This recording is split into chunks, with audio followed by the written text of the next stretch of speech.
మా ఇంటికి మంచి అల్లుళ్ళు రాకపోయినా సరే మంచి కోడళ్ళు వచ్చారని చెప్పవచ్చు. మా కోసం, మా సంతోషం కోసం, మా కుటుంబం పరువు కోసం తన కెరియర్‌ని కూడా పక్కన పెట్టి పెళ్ళైన దగ్గర నుంచి తన భర్తే తన జీవితం అంటూ, తన కుటుంబం ఆనందంగా ఉండడమే కావాలి అంటూ నడుచుకుంటూ వచ్చింది అంటూ ఇక లావణ్యపై ఎమోషనల్ అవుతూ వచ్చిన ఇక చిరంజీవి.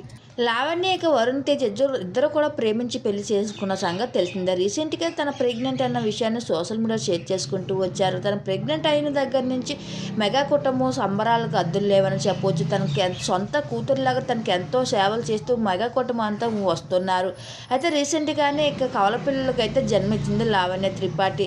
అయితే లావణ్యకి పుట్టింది మగపిల్ల, ఆడపిల్ల అన్నది ఇంకా మెగా ఫ్యామిలీ అయితే ఇంకా అనౌన్స్ చేయలేదు. అయితే కవల పిల్లకు జన్మించిన లావణ్య గురించి మాట్లాడుతూ నేను తప్పుగా అర్థం చేసుకున్నాను. మా ఇంటికైతే మంచి అల్లుళ్ళు రాకపోయినా మంచి కోడళ్ళు వచ్చారు.